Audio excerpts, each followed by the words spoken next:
Students, आज हम करेंगे रिवर्स ऑस्मोसिस यानी कि RO and how do we purify water with the help of RO। Reverse osmosis के थ्रू वाटर प्योरिफिकेशन कैसे करते हैं। लेकिन उससे पहले थोड़ा सा वापस चलते हैं ऑस्मोसिस की तरफ। ऑस्मोसिस में क्या होता था? This is a solvent, this is solution, both are separated by a semi-permeable membrane and this is a movable piston। शुरू में क्या होगा? इस तरफ क्योंकि कंसंट्रेशन कम है और इस तरफ हाई है, और ऑस्मोसिस में क्या होता है, सॉल्वेंट के मॉलिक्यूल्स रश करते हैं from lower concentration to higher concentration. यहाँ तो खैर है ही, प्योर ही सॉल्वेंट है तो कंसंट्रेशन काफी लो है उसकी सॉल्यूशन की अपेक्षा। तो इस तरफ से इस तरफ को वाटर मॉलिक्यूल्स, अगर ये वाटर है तो, या कोई भी सॉल्वेंट है तो उसके मॉलिक्यूल्स इस तरफ को रश करेंगे। अब इस तरफ रश करेंगे तो वो अल्टीमेटली प्रेशर तो सभी तरफ डालेंगे, लेकिन ये मूवेबल पिस्टन है तो इसको पुश लगेगा और इसकी टेंडेंसी होगी कि ये पीछे ऐसे ऊपर की तरफ स्लाइड करने लगेगा। लेकिन हम क्या करेंगे, जितना प्रेशर इन मॉलिक्यूल्स ने, एक्स्ट्रा मॉलिक्यूल्स ने आके इस तरफ को माउंट किया है, हम उतना ही प्रेशर पिस्टन का नीचे की तरफ को बढ़ा देंगे, और जब ये अप साइड और डाउन साइड प्रेशर बराबर हो जाएंगे, ऑस्मोसिस जस्ट स्टॉप्स। बट अगर हम इतना ही ना करें, हम इससे कुछ ज्यादा कर दें। वो क्या कि जो ऑस्मोटिक प्रेशर ये पिस्टन फील कर रहा है नीचे से ऊपर की तरफ, उससे ज्यादा प्रेशर हम ऊपर से नीचे की तरफ पिस्टन के थ्रू माउंट करें। तो ये स्थिति कैसी है? जैसे पहले यहां पे कुछ लोग थे, वो दरवाजे को धक्का दे रहे थे और लगभग उतने ही जोर वाले लोग दरवाजे को इस तरफ से इस तरफ को धक्का दे रहे थे, तो दरवाजा ना तो इस तरफ खुल रहा था ना इस तरफ खुल रहा था, रुका हुआ था। अब जो मैं स्थिति कह रही हूं वो ये कह रही हूं कि बाहर से जो लोग हैं उनकी संख्या, उनका जोर ज्यादा हो जाए तो वो क्या करेंगे, दरवाजे को अंदर की तरफ खोलेंगे। अंदर की तरफ खोलेंगे तो यहां पे जो लोग होंगे उनको भागना पड़ेगा। अब इधर इधर तो भाग नहीं सकते, कहां भागेंगे? यही रास्ता है एक, ये जो सेमी परमिएबल मेम्ब्रेन है, इसमें छोटे छोटे छेद हैं, इधर तो दीवारें हैं, इसमें छोटे छोटे छेद हैं सेमी परमिएबल मेम्ब्रेन में, इन छेदों से इस तरफ भागा जा सकता है। यही रिवर्स ऑस्मोसिस है। जब हम ऑस्मोटिक प्रेशर से, जितना ऑस्मोटिक प्रेशर इस वक्त यहां इस पिस्टन पे लगा हुआ है, उससे ज्यादा प्रेशर पिस्टन के थ्रू डाउनवर्ड अप्लाई करेंगे तो ये प्रेशर ज्यादा हो जाएगा ऑस्मोटिक प्रेशर से, तो मॉलिक्यूल्स, जो अंदर मॉलिक्यूल्स हैं, इनको वापस रश करना पड़ेगा। किधर? इधर, इस तरह से वापस into solvent. This is reverse osmosis. तो रिवर्स ऑस्मोसिस में हमने क्या किया, ऑस्मोसिस की डायरेक्शन सॉल्वेंट से सॉल्यूशन की तरफ थी, लेकिन हमने ऑस्मोटिक प्रेशर से ज्यादा प्रेशर लगाया और सॉल्यूशन से सॉल्वेंट की तरफ भगाना शुरू कर दिया सॉल्वेंट के मॉलिक्यूल्स को। तो यानी कि डायरेक्शन ऑफ ऑस्मोसिस हमने उल्टी कर दी। तो इसको कहेंगे the reversal of direction of movement of solvent molecules from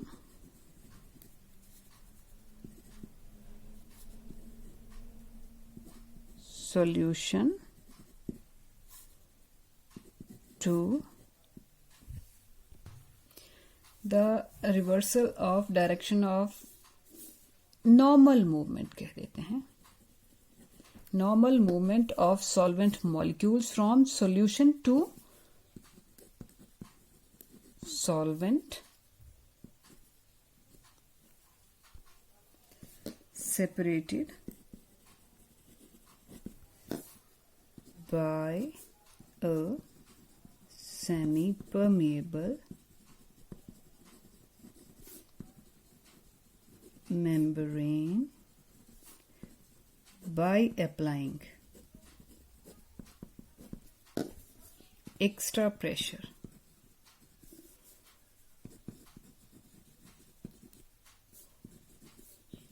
on surface of solution. इस चीज को हम ब्रैकेट में भी ले सकते थे. Is known as reverse osmosis. और बड़ी सिंपल सी एक लाइन की डेफिनेशन इसकी करनी हो तो इसको बोल सकते हैं reversal of direction of osmosis by applying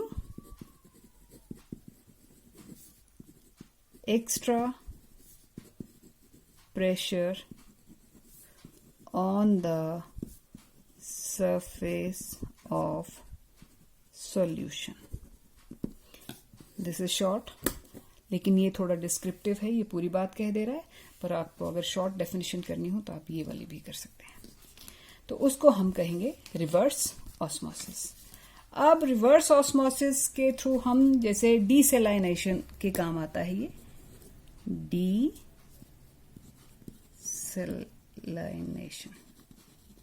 desalination क्या होता है? सी वाटर होता है सेलाइन वाटर, नमक वाला पानी. डीसेलाइनेशन मीन्स पानी में से नमक को डी मीन्स रिमूव कर देने की प्रोसेस को हम क्या कहते हैं? Desalination. How does it occur? Desalination में होता है जैसे ये मान लीजिए, and this is an apparatus. इसमें यहाँ पे बीच में सेमी परमिएबल मेम्ब्रेन, और ये जो सेमी परमिएबल मेम्ब्रेन आरओ में यूज होती, इस तरह के इक्विपमेंट में यूज होती है, that is made up of cellulose acetate. ये याद रखें. तो सेलुलोज एसीटेट की यहाँ पे सेमी परमिएबल मेम्ब्रेन लगी हुई है, और क्या है, इस तरफ सॉल्ट वाटर है, समुद्र का खारा पानी है, और इस तरफ जो है वो प्योर वाटर है. तो क्या होगा कि अदरवाइज नॉर्मली तो यहां से इस तरफ को ऑस्मोसिस हो रहा होगा अगर नॉर्मल सर्कमस्टांसेस हो, लेकिन रिवर्स ऑस्मोसिस में हम क्या करेंगे, यहां पे ये जो सॉल्ट वाटर वाला साइड है, यहां पे पिस्टन के थ्रू यहां पे बहुत हाई प्रेशर माउंट करेंगे. जब यहां हाई प्रेशर माउंट करेंगे तो समुद्री पानी में से इम्प्योरिटीज और सॉल्ट्स यहीं रह जाएंगे, पानी सारा इस तरफ शिफ्ट हो जाएगा, और यहां से हमको प्योर वाटर मिल जाएगा. So this is all about desalination of sea water. अब हम करेंगे abnormal molar masses and Van't Hoff factor. What does it mean? Abnormal molar masses से क्या मतलब है? एबनॉर्मल मोलर मासेस से मतलब इतना है कि जैसे मान लीजिए हमने NaCl लिया 1 मोल. 1 मोल मीन्स 58.5 ग्राम, और इसको 1 kg वाटर में डिसॉल्व कर दिया और सॉल्यूशन बन गया. अब हमें मालूम है कि इस सॉल्यूशन का जो बॉइलिंग पॉइंट है वो बढ़ जाएगा, और कितना हो जाएगा? 1 mole in 1 kg means formula अगर K B into molality, K B is molar elevation constant. तो मोलैलिटी की वैल्यू हमने ऑलरेडी 1 मोल डिसॉल्व किया है, तो मोलैलिटी की वैल्यू 1 होगी। तो और के बी की वैल्यू होती है 0.52 इंटू 1 डेल्टा टी बी। तो हम उम्मीद करते हैं कि पानी का बॉइलिंग पॉइंट, पानी में ही डिसॉल्व किया है इसको, पानी का बॉइलिंग पॉइंट बढ़ जाएगा और कितना बढ़ेगा, इतने केल्विन बढ़ जाएगा। 100 डिग्री 373 पे बॉयल करता है, तो 373 प्लस ये टेम्परेचर डाल दें, 373.15 प्लस ये, तो इतना बॉइलिंग पॉइंट आ जाएगा। लेकिन एक्चुअली क्या होता है, this is not the simple story. हमने 1 मोल सोडियम क्लोराइड डाला था। वाटर में सोडियम क्लोराइड NaCl नहीं रह जाता, वो Na पॉजिटिव और Cl negative aqueous means dissolved in water. यहां पे जो आपने 1 मोल डाला था वो कितना बन जाएगा, 1 मोल ये और 1 मोल ये, टोटल 2 मोल पार्टिकल्स। हमने 1 मोल डिसॉल्व किया। हम उसी तरह से बॉइलिंग पॉइंट उम्मीद कर रहे थे कि बॉइलिंग पॉइंट में कितनी इंक्रीज होगी, 0.52 की। लेकिन वो 1 मोल, क्योंकि ये इलेक्ट्रोलाइट है सोडियम क्लोराइड, ये आगे जाके डिसोशिएट कर गया, आयनाइज हो गया, तो इसने 2 तरह के आयंस बना दिया और इसके टोटल नंबर ऑफ पार्टिकल्स 2 मोल हो गए। और क्योंकि एलिवेशन इन बॉइलिंग पॉइंट तो एक कॉलिगेटिव प्रॉपर्टी है, वो नंबर ऑफ पार्टिकल्स पे डिपेंड करेगी, वो डबल हो गए हैं। अब डेल्टा टीबी एक्चुअली जो कि हम उम्मीद कर रहे थे इतनी 1 मोल के हिसाब से, वो आएगा, इतना बढ़ जाएगा। सो ये जो गड़बड़ हो रही है कि हमने 1 मोल डाला और एलिवेशन जो थी वो 2 मोल वाली हो गई। This is a case of abnormal molar masses. How? अब क्या होगा, हम जब इस फॉर्मूला, ये तो एलिवेशन इन बॉइलिंग पॉइंट अगर 1.04 आ रही है तो दैट इज इक्वल टू के बी की वैल्यू तो 0.52 है इसके लिए। मोलैरिटी, अच्छा अब मोलैरिटी को हम इसको स्प्लिट करें फॉर्मूला में, तो ये आ जाएगा W2 upon M2 into W1 into 1000 करने की जरूरत नहीं क्योंकि हम केजी में ले रहे हैं वेट इसका, तो ये 1.04 is equal to 0.52 into W2 तो हमने 58.5 लिया। हम मोलर मास कैलकुलेट करना चाहते थे तो M2 देखना है हमने, और W1 की वैल्यू 1 kg है। जब हम इस तरह से M2 कैलकुलेट करेंगे तो वो M2 को इधर ले जाएंगे और इसको यहाँ लेंगे। M2 is equal to 0.52 into 58.5 upon 1.04, then the mass will come out to 29.25 जब एलिवेशन इतनी है। और अगर एलिवेशन नॉर्मल होती, नॉर्मल कितनी 0.52 होती, तो होता ये 0.52 इज इक्वल टू 0.52, इसकी जगह 0.52 होता into W2 upon M2 into W1। Again M2 इधर जाता, M2 0.52, W2 की वैल्यू 58.5 है हमारे पास, और W1 तो 1 है, और इसको यहाँ लाते तो 0.52, कितना आ रहा है 58.5 ग्राम। अगर एलिवेशन 1 मोल के हिसाब से होती तो हम मोलर मास सही कैलकुलेट कर पाते, लेकिन एलिवेशन 2 मोल के हिसाब से हो जा रही है, तो मोलर मास कितना आ रहा है, एक्चुअल मोलर मास 1 मोल सोडियम क्लोराइड का मास होता है 58.5, उससे ठीक आधा आ रहा है इस वक्त जो हम मोलर मास कैलकुलेट कर रहे हैं। सारी गड़बड़ कहाँ हो रही है, हमने 1 मोल डिसॉल्व किया, उसके 2 मोल पार्टिकल्स बन गए। एंड अगर हम यही काम एसिटिक एसिड के साथ करें, एसिटिक एसिड को पानी में डिसॉल्व करें, मान लीजिए हमने 2 मोल एसिटिक एसिड के डाले, तो एसिटिक एसिड के मॉलिक्यूल्स में टेंडेंसी होती है वो दो मॉलिक्यूल्स मिलके एक पेयर बना के, यानी कि एक मॉलिक्यूल की तरह बिहेव करते हैं, 2 मॉलिक्यूल्स डाइमराइज कर जाते हैं। तो अगर आप यहाँ पे 2 मोल डालेंगे तो वो बिहेव कैसे करेंगे? 1 मोल की तरह, क्योंकि दो ने पेयर बना लिए हुआ है। अब इस केस में जो आप एलिवेशन इन बॉइलिंग पॉइंट और डिप्रेशन इन फ्रीजिंग पॉइंट, यहां पे आप 2 मोल के हिसाब से 2 इंटू KB और 2 इंटू KF के हिसाब से एक्सपेक्ट कर रहे थे, लेकिन 2 के बजाय वो बिहेव कैसे करेगा? 1, और यहां पे भी 1। यानी कि जितनी एलिवेशन आप एक्सपेक्ट कर रहे हैं बॉइलिंग पॉइंट में उससे कम होगी, जितना आप depression in freezing point expect कर रहे हैं उससे कम होगी, क्योंकि आपने अगर 100 लोग भेजे थे एक तरह से, तो 100 वो कितने रह गए हैं? 50 रह गए हैं। तो वो 100 वाला काम नहीं कर रहे हैं, वो कितना? 50 वाला काम कर रहे हैं। ये जो एबनॉर्मेलिटीज आती हैं इनको चेक किया जा सकता है went half factor, which is called I। Went half factor कैसे कैलकुलेट करते हैं? नॉर्मल मोलर मास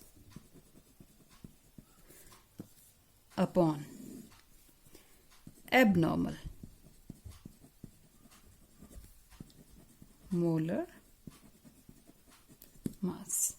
नॉर्मल मोलर मास जैसे सोडियम क्लोराइड के केस में था, उसका सोडियम क्लोराइड का एग्जाम्पल याद करें तो 58.5 नॉर्मल मोलर मास है, और जो हमने कैलकुलेट किया वो था 29.25 यानी कि 2। तो कहने का मतलब है जब ऐसे सोल्यूट को आप सॉल्वेंट में डालेंगे जो डिसोशिएट करता है, तो I की वैल्यू ग्रेटर देन 1 रहेगी। और अगर ऐसे सॉल्ट को लेते हैं या ऐसे सोल्यूट को लेते हैं जो एसोशिएट करता है, तो I की वैल्यू लेस देन 1 आएगी। और अगर एसोसिएशन डिसोसिएशन कुछ भी नहीं हुई है तो I इज 1। ये 3 केसेस याद रखने हैं इसके। और इसका एक और फॉर्मूला भी होता है कि normal molar mass is always inversely proportional to colligative property. So इसका एक और फॉर्मूला आता है एबनॉर्मल या observed colligative property divided by normal colligative property. Normal colligative मतलब जितना हम एक्सपेक्ट कर रहे थे, और ऑब्जर्व की जितना पाई गई वो। तो एक फॉर्मूला उसका ये भी बन जाता है। या इसको आप कह सकते हैं कि total number of moles of particles after association or dissociation divided by the number of moles of particles we practically dissolved या before association or dissociation। जैसे हमने सोडियम क्लोराइड का 1 मोल डाला तो नीचे 1 मोल लिखेंगे, और उसके डिसोशिएट करके कितने मोल्स बन गए? 2 मोल, तो 2 ऊपर लिखेंगे, तो भी इसकी वैल्यू 2/1 आनी थी सोडियम क्लोराइड के लिए। एसिटिक एसिड के लिए हाफ आ जानी थी, क्योंकि हमने डिसॉल्व किए 2 और रह गए 1, तो वहां पे लेस देन 1 आनी थी। जहां पे एसोसिएशन हो जाती है सोल्यूट पार्टिकल्स में, then I is less than 1। जहां पे डिसोसिएशन हो जाती है then I is greater than 1। जहां एसोसिएशन डिसोसिएशन कुछ नहीं होती वहां इट इज नॉर्मली जस्ट 1। तो अब इससे हमें वो जो delta P upon P0 that is relative lowering in vapour pressure का फॉर्मूला था, उसको भी मॉडिफाई करना चाहिए कि I इंटू x2 और delta TB should be equal to I into KB into M. Delta TF should be equal to I into KF into M, and pi should be equal to I into CRT. So that कोई association या dissociation अगर solute के particles की हुई है तो उसका reference यहाँ पे आ जाए। जैसे सोडियम क्लोराइड के केस में आई की वैल्यू कितनी थी, 2 थी। तो अगर हम यहाँ 2 से मल्टीप्लाई कर दें तो बॉइलिंग पॉइंट में 2 क्या है, वेंट हॉफ फैक्टर होगा इस केस के लिए। तो बॉइलिंग पॉइंट में ठीक उतनी ही एलिवेशन आएगी जितनी हम प्रैक्टिकली भी एक्सपीरियंस करेंगे, और क्योंकि हमने जो गड़बड़ थी, जो करेक्शन थी, वो आई वाली इसमें कर दी है। Thank you.